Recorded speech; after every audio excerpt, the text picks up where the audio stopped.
Time Warner Cable is pleased to be an underwriting sponsor for Carolina Week.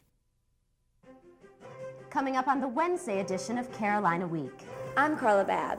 I'll have the wrap-up of this year's Halloween Bash on Franklin Street and its aftermath. I'm Katie Klein. How does Chapel Hill Transit prepare for a big event like Halloween? I'll have an inside look. In sports, the women's basketball team took to the hardwood for the first time this year. We'll have all the highlights from the number 2 ranked team in the country. Meteorologist Rob Ellis is here with a look at your Carolina Week 4-day forecast. Plus, we'll take you to a prodigious pumpkin patch. Carolina Week starts right now.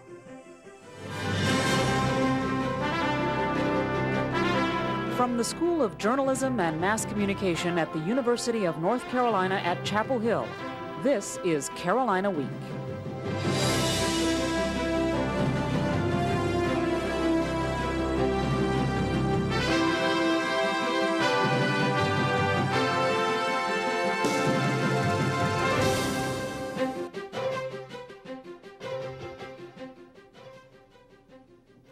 Thousands of people, months of preparation, and only an hour and a half to clean up. Good evening and welcome to the November 1st edition of Carolina Week. I'm Kate Schoen. And I'm Alex Villarreal. Thanks for watching. Halloween is one of Chapel Hill's biggest events. Reporter Carla Babb was on Franklin Street for Tuesday night's action. She joins us now live from Carroll Hall with a wrap-up of the festivities. Carla, how was the celebration?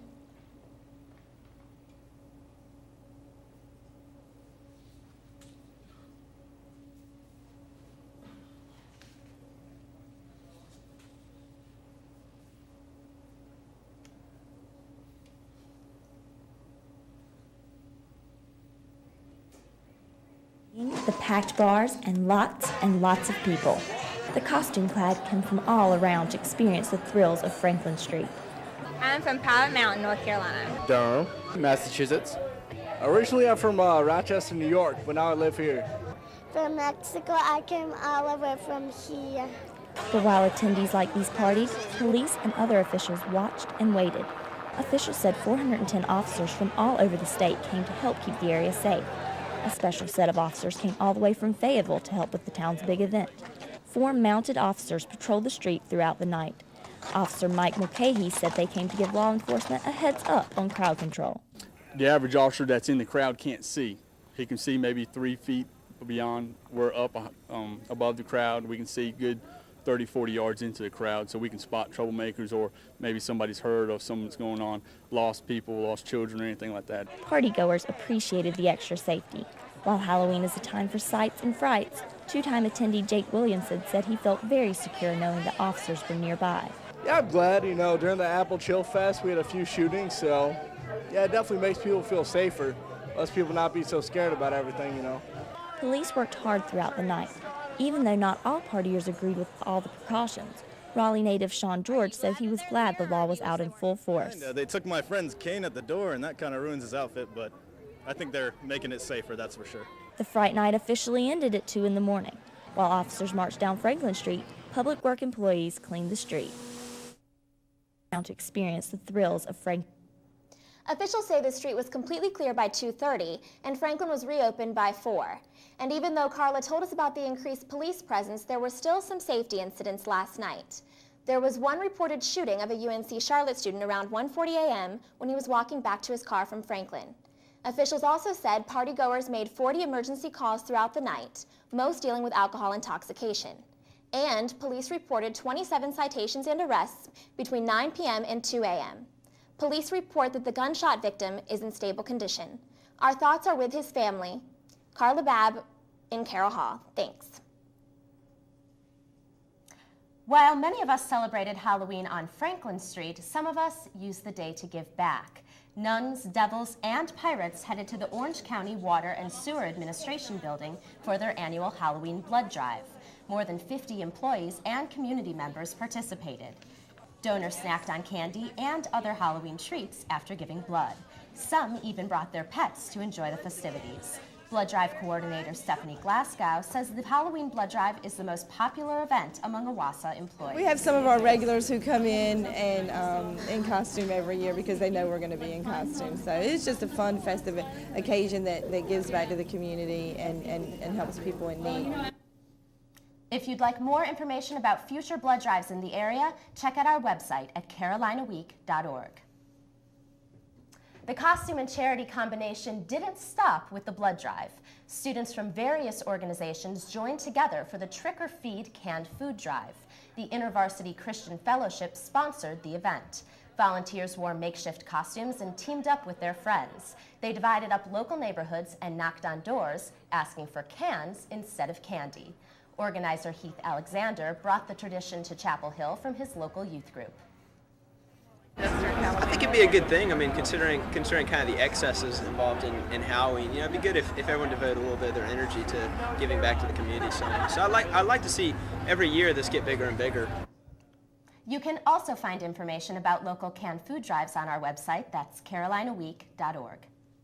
52% of Orange County residents are overweight or obese, but that's not as bad as it sounds. The NC Department of Public Health reports Orange County is actually the slimmest in the state. The department used a measure of body fat known as the Body Mass Index, or BMI, to determine the rankings. The measure is based on height and weight. A BMI between 25 and 29.9 is considered overweight. 30 or more is obese. Orange County ranked 35th after ties among several of North Carolina's 100 counties. UNC dietitian Heather Pendleton says residents should still be concerned. Even though we were the lowest in the state, our number was still quite high. So we want to really look at, okay, we've taken it one step. Let's go the next step. Franklin, Nash, and Wilson counties tied for first. Nearly 74% of their residents have a body mass index higher than 25. National surveys show college students are using email less and their cell phones more. In response to this trend, UNC has developed a new way to connect with students. It's a mobile phone service called Rave Wireless. Rave will make campus web networks like Blackboard accessible by cell phone. One feature lets you receive text message alerts from professors, and another allows you to plot travel routes on Chapel Hill Transit. UNC is one of the first universities in the nation to have this type of program. Rave will be available starting Wednesday. Did you know you can save money on gas by losing weight? A study released last week says today's Americans use more gas than ever before, partly because they weigh more. On average, Americans are at least 24 pounds heavier than they were in 1960. This extra weight burns up an additional 1 billion gallons of gas each year. Curb's weight loss owner, Camille Andrews, says the study might help to motivate her customers. We're looking at every opportunity we can to get women to lose weight, and certainly this would be a draw for that. Anytime you can cause a woman to save money, they're going to look at it as an opportunity to lose weight. Here's an incentive for you. The extra fuel needed to carry all this excess weight costs drivers more than $2 billion a year. Many of us rely on the bus system in Chapel Hill, especially for big events like Halloween. Reporter Katie Klein went behind the scenes at Chapel Hill Transit. Katie, what does it take to get the buses up and running? Kate, it all starts once the sun goes down. It takes hours of planning and manpower to get Chapel Hill buses ready for just one night. There's only one night a year where you can find Johnny Cash, Fred Flintstone, and a Star Wars stormtrooper on the same bus. Tonight is the Super Bowl for the town of Chapel Hill. Halloween took weeks of planning, days of maintenance and preparation, all for the biggest annual party in Chapel Hill. But for people at Chapel Hill Transit, Halloween is all about work. Operations manager Henry DiPietro says there's no other night like it. It's work. It's work. There really isn't a whole lot of fun. You can kind of interact, get a kick out of the costumes and all, but it's get them on, get them off, get them on, get them off, and get them safely. 40 buses looped through Chapel Hill starting at 9 o'clock Tuesday night. They all carried costume-clad fun seekers from parking lots to Franklin Street. We didn't want our car to be flipped over, or towed, or burned, or taken. Workers washed, fueled, and repaired buses throughout the night on Monday. But as Halloween festivities approached, the bus drivers prepared for an even longer night. Anybody whose costume is too large for them to fit through the bus door, they can't get on. They're going to have to disassemble their costume. The bus drivers give out a lot of information, which they probably wouldn't do on a normal night, because this is not a normal night. But Chapel Hill Transit made the night easier for many people, especially out-of-town visitors. This was the part I was paranoid about, was the parking, so. On a night known for its mayhem, Chapel Hill Transit provided an oasis of order for folks trying to get around. And Kate, even after Halloween is over, the logistics never stop. The buses were back making their usual rounds early this morning. In Chapel Hill, I'm Katie Klein, Carolina Week. Thanks, Katie. It's nice to know so many people are working to help keep students safe. Franklin Street's history is more than big Halloween parties. And a local museum can show you why. Find out what Chapel Hill events are on display after the break.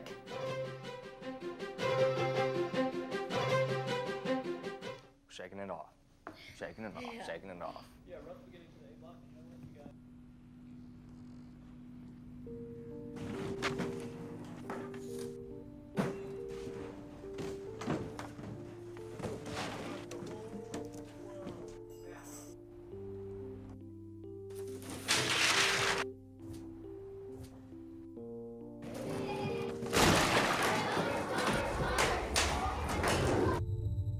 AIDS has killed nearly 6 million children worldwide. That's more than every child in every preschool, grade school, and high school in New York, Chicago, Los Angeles, Washington, Atlanta, and Miami combined.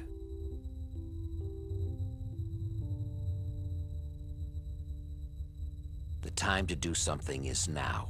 The place is apathyisLethal.org. A short trip down East Franklin brings you to a place that holds a wealth of information about Chapel Hill. This is the Chapel Hill Museum. Here you can learn almost anything you'd want to know about the town and important figures in North Carolina history. This museum has it all, from handmade pottery to a James Taylor exhibit. Now, the museum is launching its biggest project yet, an exhibit that illustrates the history of Franklin Street. Director of the museum, Tracy Davenport, says the exhibit will highlight recent events such as the NCAA National Championship. And Halloween as well will definitely be covered because it's a nice way of celebrating Franklin Street and letting everybody come and spend some time on it. Next October, you'll be able to check it out for yourself. In the meantime, you can contribute to the exhibit by donating photos and artifacts to the museum. A UNC graduate student is making news around the world. He discovered that the world's largest river used to flow in the opposite direction. PhD student Russell Mapes and his geology advisor found that the Amazon River once flowed from the Atlantic Ocean to the Pacific. Now it flows the other way. The geologist made the discovery while studying rocks like these in the Amazon River basin. Mapes planned to study how fast sediment travels in the river, but that quest led to this even larger discovery. In exploring that, we found something completely different that's interesting for its own set of reasons. So that's how science works. I mean, sometimes you expect to find something, and sometimes things just slap you in the face. Mapes says he plans to get back to his original study once the current media attention dies down. We're now joined by meteorologist Rob Ellis. Hi, Rob. Hello, how are y'all? Good.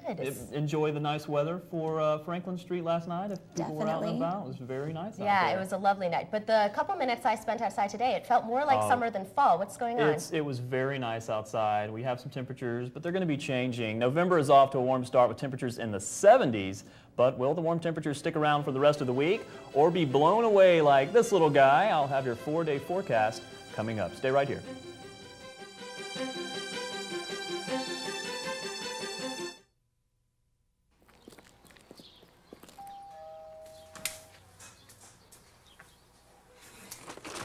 Mrs. Abruzzo, I'm Ed McMahon, and we're signing up people for... Yes, I am. Yeah. Mr. Murphy, Ed McMahon. We're starting up... No. Dreams really do come true. Hombre, dinero. No. Yes, Ed con McMahon, cameras. see. Ed McMahon. Yes, Ed McMahon. We're having our first Ed ever... McMahon. Yes. Tuesday night at the high school. We're starting up the neighborhood watch in this area, and here's all the information. Stevie, get down here, please. No, it's just 5, 6, 7, 8.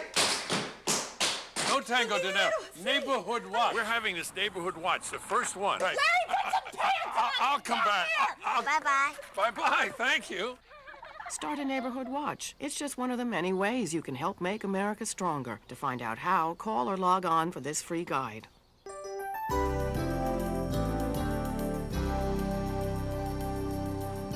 Well, welcome back to Carolina Week. I'm meteorologist Rob Ellis. Let's take a look at the headlines because we do have some changes in store. That's going to start with some showers. Looks like Thursday is going to be the timing on those showers as they push through. It won't be a complete washout, but there is that chance. And then as we head towards the weekend, things are going to cool down. We were very lucky that Halloween was quite warm, and that included into Wednesday, but those changes are going to be here. We're going to start clearing out, though, once Thursday and those showers move through. Things are going to be looking pretty nice out there for the weekend, but it will be chilly, so you'll have to get out the coats. Let's take a look at the big picture on our national satellite to show you what's going on. Now, you'll notice we do have some clearing skies or clearer skies over the Carolinas. It looks like that was good news for Franklin Street, although we did have a few lower level clouds that moved in, kept us a little warm overnight. We didn't get down into the 30s like we could have, but you'll notice a lot of cloudiness back to the west. That cloudiness is going to be moving our way. Let's zoom in just a little bit closer to talk about that. A little bit of a cold front here. Again, it's not a strong cold front, but it does have a little bit of moisture with it, and as that begins to push off to the east, that will move into the Carolinas and give us a chance for some rainfall. Now, there's some differences in the models of where exactly this is going to go, so we'll continue to watch it. It looks like the majority of this may actually move to the north of North Carolina and starve it for a little bit of moisture here in Chapel Hill. So we will see a chance for some showers, but it's only going to be about a 30 to 40% chance of rainfall. On radar, you'll see those showers a little bit closer here. We do have some showers back to the west. A lot of this looks a little bit more intense into the west, but as this moves off to the east, it's going to die down. And as we talk about all the time, as it hits the mountains, it's going to really dry up. The mountains are going to wring out all of that moisture from these storms as they move through. Let's take a look at the surface map to show you what's going on. We'll talk about that front that we saw. There's a low pressure system. What we expect this to do is move off to the north and east, and that's going to continue to bring the moisture into North Carolina. But as I said, the majority of it will move to the north, but as that cold front swings through, you see it here right now as a stationary front. As that cold front does push through, it's going to give us a chance for some showers, and our temperatures are going to take a major tumble. Talking about temperatures in the 70s on Wednesday, those are going to drop into the 60s on Thursday, and then into the 50s on Friday and for part of the weekend. So let's go ahead and wrap it up in the 4-day forecast. We'll show you exactly what you can expect. Here's the 60s. It looks like Thursday, some showers, only a 30% chance or so. Friday, Saturday, and Sunday, though, temperatures are going to be in the 50s. So break out the jackets and look at that. A 29-degree reading, so temperatures are going to be in the 20s. Now, perhaps you are planning on visiting a couple locations. Let's hit those really fast. We do have the beaches here. Looks like a chilly day. And then for the mountains, it looks like perhaps the fall foliage is a little bit past its peak. We have had some winds in place that have probably knocked most of the leaves out, but it's going to be a chilly day in the mountains, so not maybe the best week to travel because it's going to be cold. Well, I think, though, that cool weather sort of complements the changing leaves. It's November. It should feel cold. Yes, definitely. Thank you, Rob. You're welcome. Thanks, Rob. Sportscaster Brandon Curry joins us now. Brandon, we're still hearing some controversy about Bunting's firing. Plenty of controversy, and we have been looking at it closely. Coming up in sports, John Bunting has become the scapegoat for the football team's 1-7 record. But how much blame really rests with Bunting? We'll show you the other side of the debate coming up.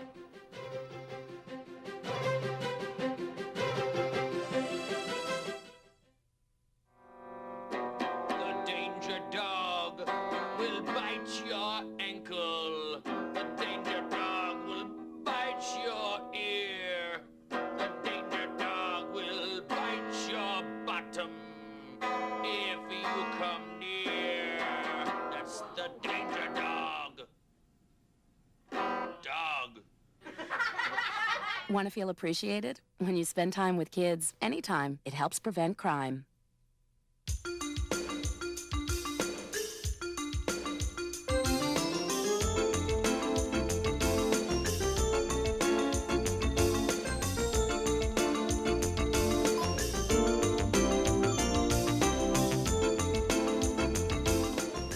When you shop in Orange County, your money comes back to you. Thank you for shopping Orange. So shop Orange and see what a difference you can make.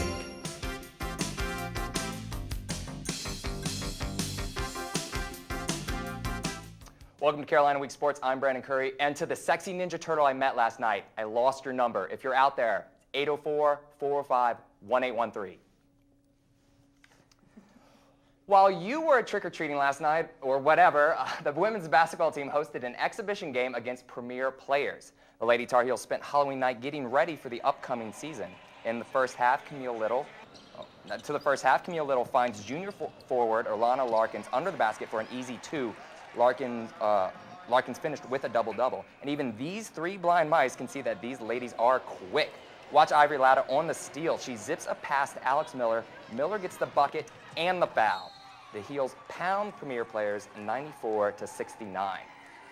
The men's soccer team has had an up-and-down season this year, notching impressive wins over then number 1 Virginia and a tie against then number 2 Maryland, but also inexplicable losses to NC State and Campbell. But with the regular season over, the ACC tournament was more of the same. Carolina couldn't overcome their offensive woes, failing to score in regulation and falling to second seed Wake Forest in overtime. From men's to women's soccer, the Heels opened the women's ACC soccer tournament in Cary with a 3-0 shutout victory over NC State. With the victory, Carolina will take on the winner of the Clemson-Boston College game on Friday. And with 4 ACC losses, all by just 1 goal, the field hockey team fell to the 6th and last seed in the upcoming ACC tournament. Carolina will take on arch-rival Duke, a team they lost 2-1 in overtime earlier this year, Thursday at 4. Coverage for all of Carolina's remaining ACC tournament games, women's soccer and field hockey, can be found at accselect.com. The disappointment of the football team's performance this year has come down squarely on the shoulders of head coach John Bunting. But before you think the blame is justified, sports reporter Tony Tucker has a few things you should think about. By now, we've all heard the news. John Bunting is out as the head coach of UNC football at season's end. But here now are the top 5 reasons why he could not and did not succeed as the head coach of the Tar Heels. Reason number 5, Bunting's predecessors. Mack Brown enjoyed top 10 consecutive seasons before bolting to Texas, and Carl Torbush coached the Heels to 2 winning seasons following Brown. That kind of success set a high bar that Bunting never eclipsed. Even Bunting's 2001 Peach Bowl championship team featured holdover players that were never recruited by Bunting, but were here before his arrival. Reason number 4, Tar Heel fans. Websites like FireJohnBunting.com and angry editorials never gave the head coach much of a comfort zone to operate in, especially towards the end of his term. In the end, fan angst and frustration forced athletic director Dick Brodeur to make a move towards restoring the program's image. Reason number 3, Carolina basketball. Carolina hoops cast a shadow over all other sports at UNC, and the popularity of the Carolina basketball tradition makes building a football program of equal stature nearly impossible to accomplish. Not to mention the best running game at Carolina since Bunting's arrival belongs to Ivory Latta and the women's basketball team. Reason number 2, the players. John Bunting can't be faulted for trying to run a clean program. However, that has meant parting ways with All-American high school prospects recruited to play for the Heels. This, in sync with drop passes, poor tackling, and mental mistakes, have played a huge role in many of the losses during Bunting's tenure. And the most obvious and number 1 reason you can't blame John Bunting for failing as head coach of Carolina football is Carolina's opponents. Bunting never shied away from playing the best programs in the country, and much credit is owed to those teams. College powerhouses Texas, Miami, and Louisville have all laid the wood to the Tar Heels in Bunting's 6 seasons, and 11 of 12 ACC teams have beaten the Heels at least once on their home turf during that time. One thing is for sure, whomever the next head coach of UNC football is, they'll have to deal with these obstacles and the added pressure of winning immediately. I'm Antonio Tucker for Carolina Week. UNC competes on the court, on the field, and in the barn. Riding has UNC on its hoofs. Reporter Jen Carpenter has the story. You can find Carolina sports anywhere, even in the pastures. The UNC equestrian team is preparing for an all-conference show. They're shaving, tacking, brushing, and honing their skills. UNC faces 13 other teams from all over the Southeast. Carolina's equestrians have spent weeks practicing movement and jumps. A horse is unpredictable, so the skill lies in the rider. Same thing, like when you're riding a horse, you have to communicate with the horse. You have to know what they're doing, and they have to know what you're doing. And you have to be so perfect, because if you're not perfect for them, they're not gonna be perfect for you. For the team, it's worth the hard work. It's just so much fun. It's a blast. And horses are so cool. They're like big dogs. Riders wear traditional show helmets, coats, and chaps. The girls take pride in both performance and presentation. During the show, UNC competes against the highest-ranked teams in the nation. Virginia Intermont, they're the national champions, and they always do well. St. Andrews, they are really tough to beat. But that doesn't mean Carolina is left in the dust. I mean, we're pretty rocking. I mean, I gotta admit. For a club team, we're really good. We finished 3rd last year in the region, which is really good. Even though equitation is a sport, Kara doesn't play for the competition. It's just when I come out here, it's like everything else goes away. And all I have to think about is me and the horse and doing my best. From the big open spaces of Hillsborough, I'm Jennifer Carpenter, Carolina Week. You know, it never fails to surprise me the number of activities UNC students take part of. Oh, I know. It's wonderful. Thank you, Brandon. Well, Halloween might be over, but fall is still in the air. The leaves are falling and you can still see pumpkins everywhere. I'm Julia Meyer in Durham. If you're feeling the post-Halloween blues, I'll show you an amazing way to enjoy the rest of the season coming up.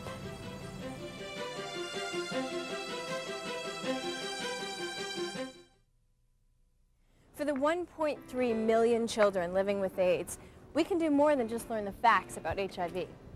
Through Caring for Kids 101, a campus outreach program, college students nationwide are helping to end this deadly disease. Half of all newly infected people are under the age of 24. Your assignment, get involved with Caring for Kids 101. Every child deserves the chance to live a healthy life. Support the Elizabeth Glaser Pediatric AIDS Foundation. If you have a story idea, contact Carolina Week at 843-8292. You can also visit us online at carolinaweek.org. If you have questions about this program, write Carolina Week at Campus Box 3365, UNCCH, Chapel Hill, North Carolina, 27599. Pumpkins, hayrides, and corn mazes. Sounds like fun for all you kids at heart. And you don't have to go far to find it. Reporter Julia Meyer takes us to a farm that fulfills every kid's fall fantasy. Welcome to Gaynard Hill Farms.